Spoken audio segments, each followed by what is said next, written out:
10 या 11 को। ठीक है, ओके। आप स्टार्ट बोल देंगे तब, है ना? तब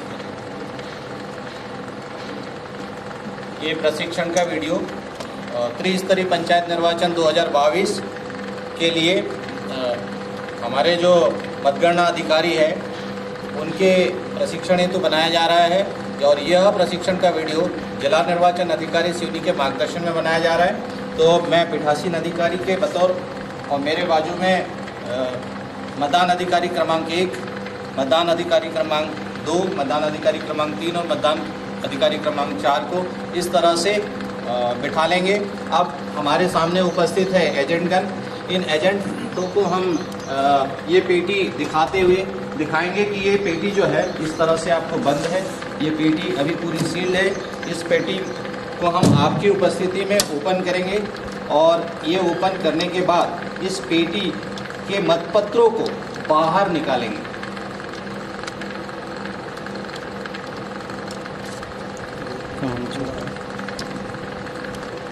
को इस तरह से ओपन करेंगे। यहाँ जो तार के साथ ये जो पेटी बंधी हुई है इसको खोल देंगे और इसके लीवर को हटाते हुए पेटी को ओपन कर देंगे।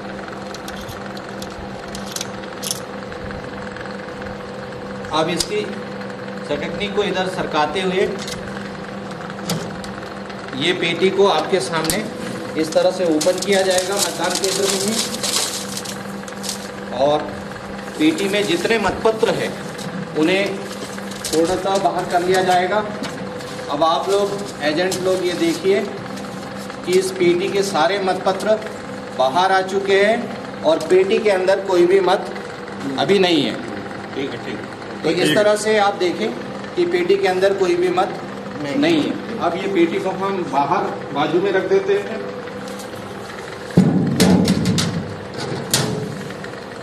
अब मेरे साथ मेरे सफ़ेद वाले जो कि पंच पद के हैं, नीले वाले जो कि सरपंच पद के हैं, पीले वाले जनपद पंचायत सदस्य के पद के हैं और गुलाबी वाले जिला पंचायत सदस्यों के हैं।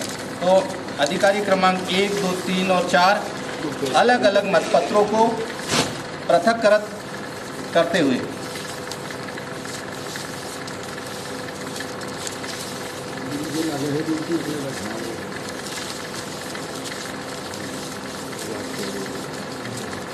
इसी तरह आप भी अपने मतदान केंद्रों में गणना के दौरान इन मतपत्रों को इसी अनुरूप कलर के अनुसार जमाएंगे। इन मतपत्रों को बिना खोले हुए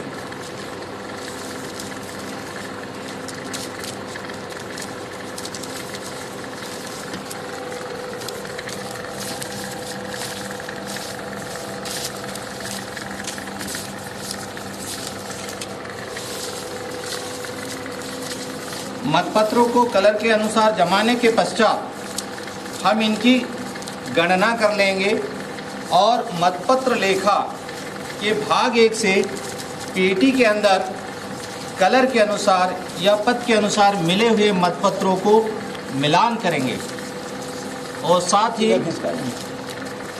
मतपत्र लेखा के भाग 2 में उसकी प्रविष्टियों को इंद्राज करेंगे।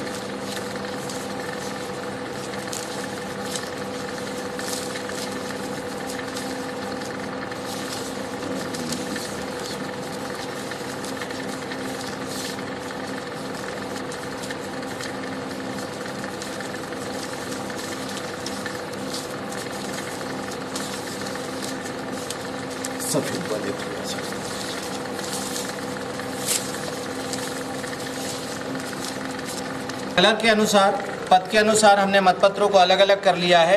अब पंच के लिए जो सफ़ेद मतपत्र थे, सरपंच के लिए जो नीले मतपत्र हैं उसको गिन लीजिए कितने हैं। आप जिला पंचायत सदस्य के गुलाबी वाले मतपत्र को गिने हैं। आपके पास जनपद पंचायत सदस्य के पीले मतपत्र हैं, उनकी संख्या की गणना कर लीजिए ताकि हम हमारे मतपत्र लेखा भाग 1 से उसका मिलान कर ले और भाग 2 में उसकी प्रविष्टियों को इंद्राज करें।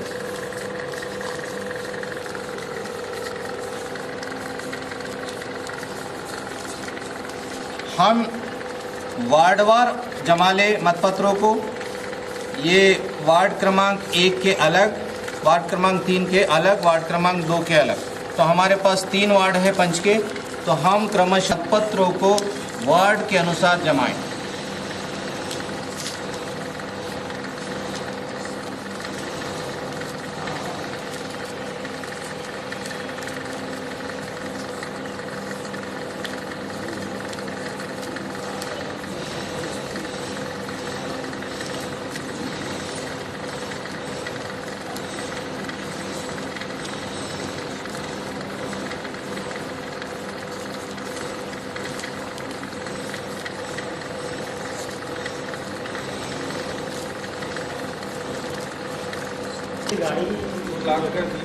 देश दुनिया देखेगी। अभी तो बंदूक रखी है, अरे कोई मारता तो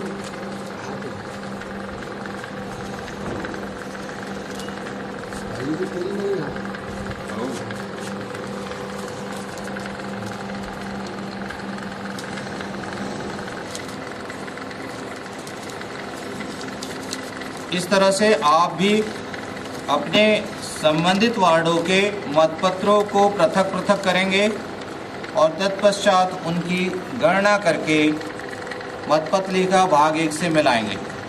ये पते की चीट है जो हर पेटी से निकलेगी, सफ़ेद रंग में होगी। इस पर आपको खंड का नाम, केंद्र का क्रमांक और ग्राम का नाम और मतपेटी का क्रमांक अंकित होगा। इस तरह से पते की चीट आपके पेटी से निकलना चाहिए।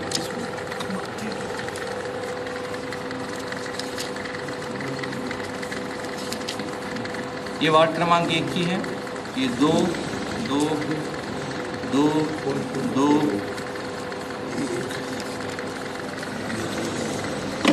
2। अब सर आप लोग जो है अलग अलग वार्डों के मतपत्रों को अलग अलग कर ले और उसमें सावधानी से देखें कि वार्ड क्रमांक 1 के मतपत्र वार्ड क्रमांक 2 में, वार्ड क्रमांक 2 के मतपत्र वार्ड क्रमांक 3 में शामिल न हो। इसीलिए बड़ी सावधानी से इनका पृथक्करण करें और संबंधित वार्ड क्रमांक के मतपत्रों की ही एक गड्डी बना लें। आप काउंट करके बताएं मतपत्रों की संख्या। तो मतपत्रों की संख्या हमारे पास वार्ड क्रमांक 1 से हमें 30 प्राप्त हो गई है। वार्ड क्रमांक 30 की एंट्री में डालिए सर। मतपत्र लेखा के भाग 2 में कि पेटी के अंदर प्राप्त मतपत्रों की संख्या 30 और यहाँ भाग 1 के क्रमांक 5 में मतपत्रों की संख्या 30 और मतपेटी में पाए गए मतपत्रों की संख्या 30। इस तरह से ये दोनों मेज्ड हो गए और ये पीठासीन मैंने दस्तखत कर दिया। वार्ड क्रमांक 2 में मतपत्रों की संख्या 30 और पेटी में भी पाए गए मतपत्रों की संख्या 30। इसे रबर बैंड अभी फ़िलहाल लगा दें। वार्ड क्रमांक 1 पे भी हम एक रबर बैंड लगा देते हैं। यहाँ एक रबर बैंड लगा दीजिए। आपके पास वार्ड क्रमांक 3 से कितने मतपत्र? 39।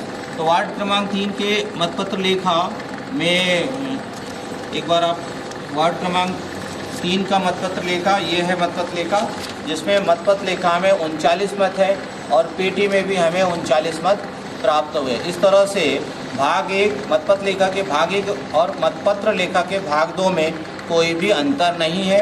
मैंने यहाँ नीचे दस्तखत कर दी हुई है। सर्वप्रथम हम पंचों की मतों की गणना करेंगे और वो भी वार्ड के अनुसार करेंगे। तो सबसे पहले हम वार्ड क्रमांक 1 के पंचों के मतों की गणना करेंगे। तो जो हमारे पंच के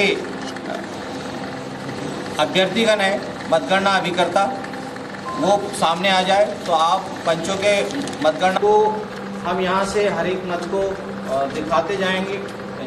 अभी हम वैध मत, अभ्यर्थीवार और प्रतिक्षेपित मतों को अलग अलग करते जाएंगे। आप इसको अब ओपन करिए और पट करते हुए अभ्यर्थी के अनुसार जमाते जाएं। अभ्यर्थी के अनुसार आप जमाते जाएं।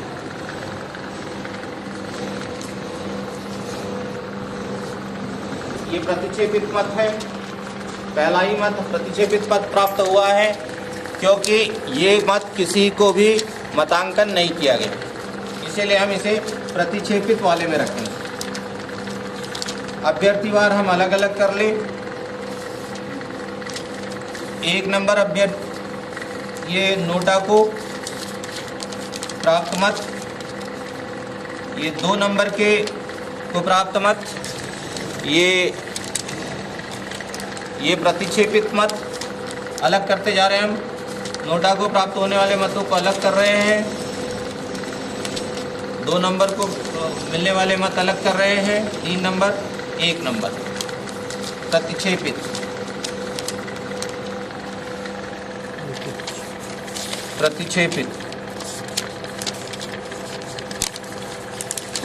नोटा 3 नंबर प्रतिक्षेपित, 3 नंबर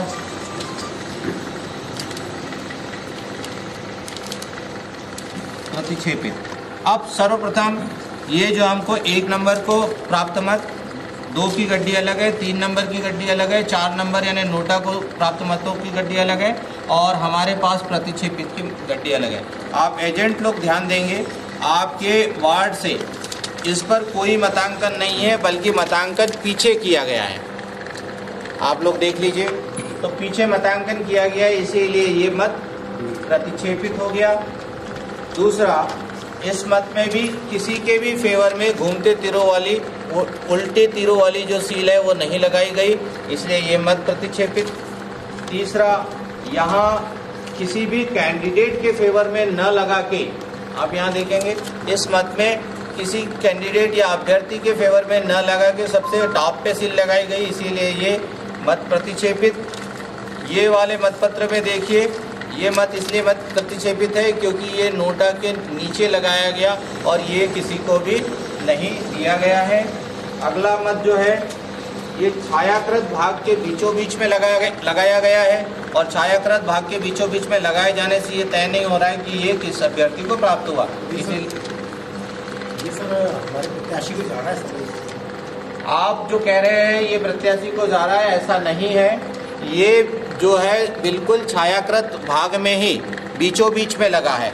इसका 20-30% भी किसी प्रत्याशी के पक्ष में जाता तो ही हम इसे उसके फेवर में मानते। चूँकि ये दोनों प्रत्याशी 1 और 2 किसी के भी फेवर में नहीं है, बिल्कुल छायाकृत भाग में है, इसीलिए ये प्रतिक्षेपित है। अब अगला मत आप देख लीजिए। ठीक है सर, सहमत है, सहमत है सर, सहमत। ये आगे देखिए, ये 2 कैंडिडेट्स को लगाया गया है, इसीलिए ये मत प्रतिक्षेपित हो गया है। अगला मत यहाँ आप देखेंगे कि कैंडिडेट नंबर 3 और नोटा, लगभग कैंडिडेट नंबर 3 की तरफ भी उसका कुछ पोर्शन निकल रहा है, नोटा की तरफ भी कुछ पोर्शन निकल रहा है, इसीलिए ये मत प्रतिक्षेपित की श्रेणी में आएगा।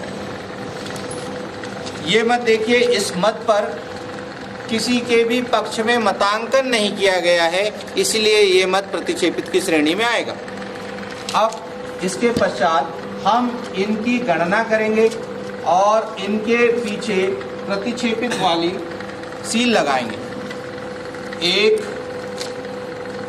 2, 3, 4, 5, 6, 7, 8 और इनके पीछे प्रतिक्षेपित वाली सील लगाने के बाद प्रतिक्षेपण का कारण निर्वाचन नियम 76(1) के क्रमांक डालेंगे, क ख ग घ अंग, इसके अनुसार इसकी एंट्रियों को भर देंगे और इस पे प्रतिक्षेपित वाली, अप्रतिक्षेपित वाली हमको सील वो दीजिए पर्ची, मतपत्रों के पीछे लगाए जाने वाले प्रतिक्षेपित मतों की। सर, सबसे पहले हम इन मतों पे, प्रतिक्षेपित वाले मतों पे मतगणना पर्ची लगाएंगे, प्रतिक्षेपित मतों की सील लगाएंगे। लाइए आ गई वहाँ से। हाँ, सभी पे प्रतिक्षेपित वाली सील लगा दीजिए सर। तो ये प्रतिक्षेपित वाली सील है। टोटल कितने प्राप्त हुए थे प्रतिक्षेपित? 8। तो यहाँ आप प्रतिक्षेपित मतों की संख्या अंकों और शब्दों में 8 लिख दीजिए और इन सभी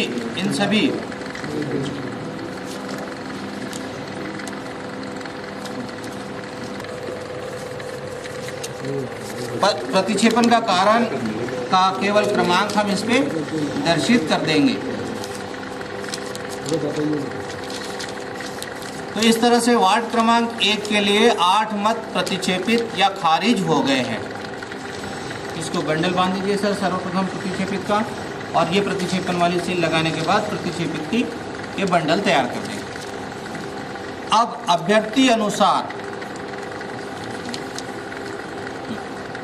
इस पे पहले बांध देंगे सर, ठीक पूरा बांध हमने प्रतिक्षेपण की सील के साथ लगा दिया है।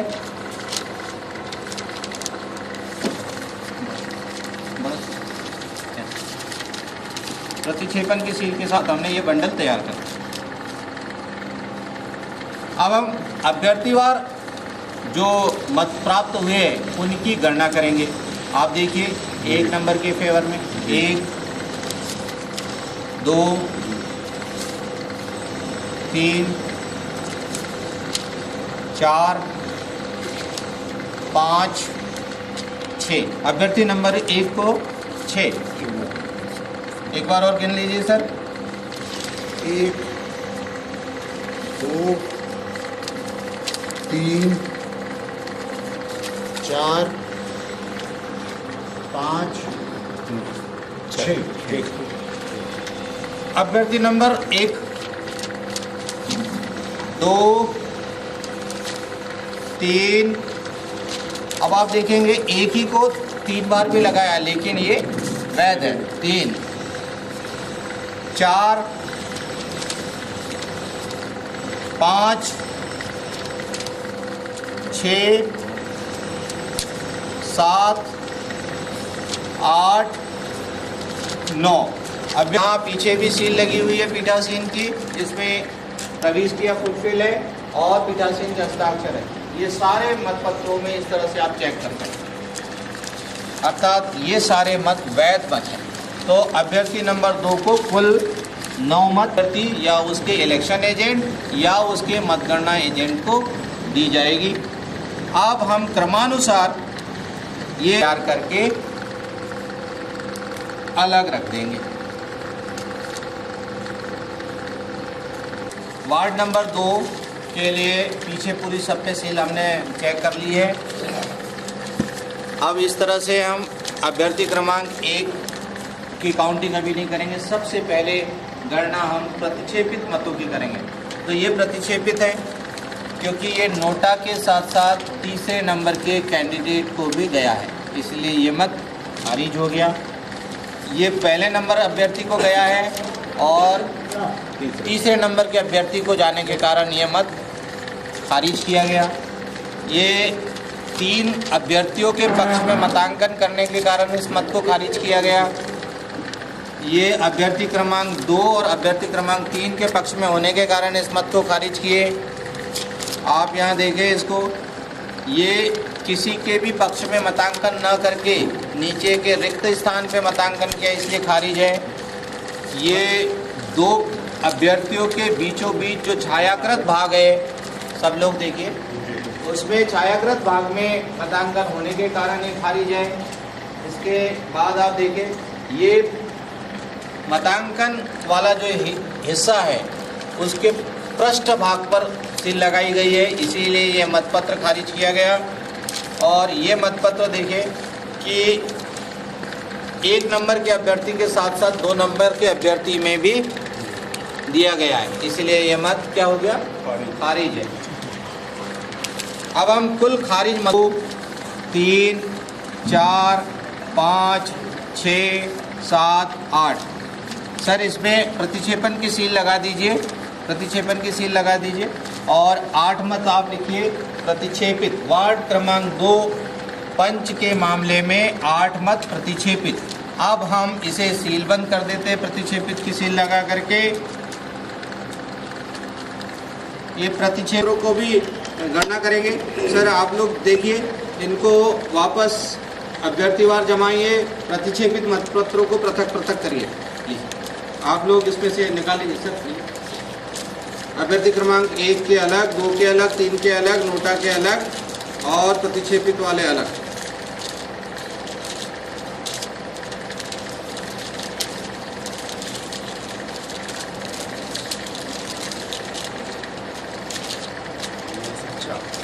ठीक है।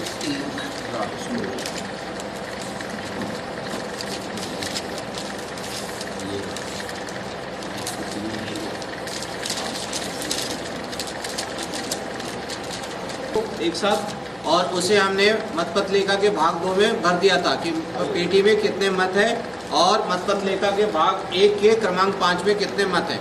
अब हम सबसे पहले यहाँ पर प्रतिक्षेपित मतों की गणना करेंगे। आप देखते जाएंगे, एजेंट सामने आ जाए, जिला पंचायत सदस्य के एजेंट सामने आ जाए। ये मतपत्र इसलिए खारिज हुआ क्योंकि यहाँ ओम लिखा है 1। आप गिनते जाइए सर, मैं दिखाते जा रहा हूँ। कुछ भी मतांकन नहीं है। 2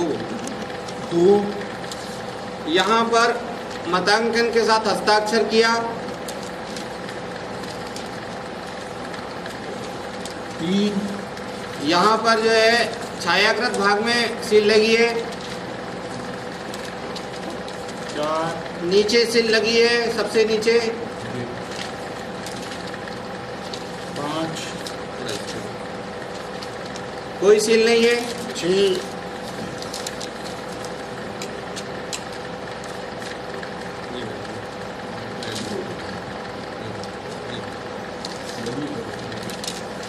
कोई सील नहीं है। 7 2 जगह सील है। 8 दस्तखत कर दिया इसलिए अवैध। 9 अवैध है। यहाँ मतांकन के साथ साथ कुछ ऊपर लिख दिया है ओम साई, इसीलिए भी अवैध। 10 कितने हो गए? किसी को भी मतांकन न करके पीछे मतांकन किया इसलिए अवैध। और यहाँ भी सामने किसी को मतांकन न करके पीछे मतांकन किया इसलिए अवैध। एक बार और गिन लीजिए, समीक्षा आपने कर ली है। मतलब भी करता देखे 1 2 3 4 5, ये धब्बा वगैरह निशान लग गया वो मान्य है। 6 ये मान्य है। 7 ये 8 ये 9 ये 10 ये 11 ये 12 ये 13। 1 नंबर अभ्यर्थी को 13। 2 नंबर अभ्यर्थी को आप देखिए 1, दोनों एजेंट देखेंगे 2 या आधी सील भी लगी तो भी मान्य है। 3 4 5 6 7 8 9।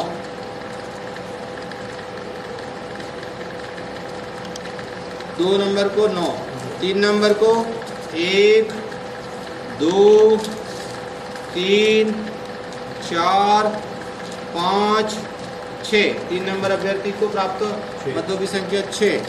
4 नंबर अभ्यर्थी को प्राप्त मतों की संख्या 1। गणना पर्ची सभी में लगाते जाएंगे हमारे बाकी अधिकारी। 4 नंबर को 1 2 3 4 5 6 7 8 9 10 11।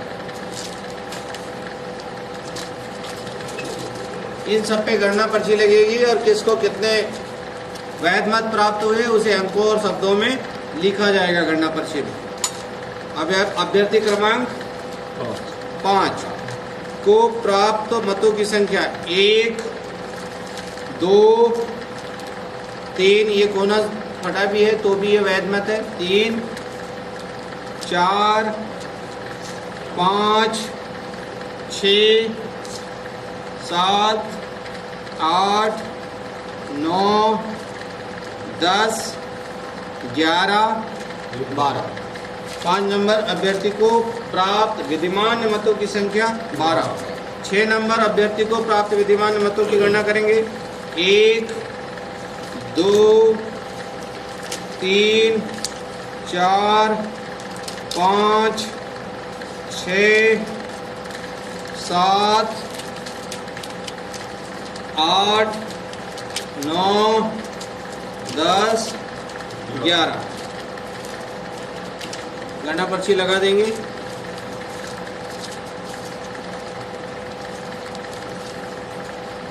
सात नंबर अभ्यर्थी को प्राप्त विद्यमान मतों की संख्या 1 2 3 4 5 6 7 8 9 10 11 12 13 14 15 16 17 18 19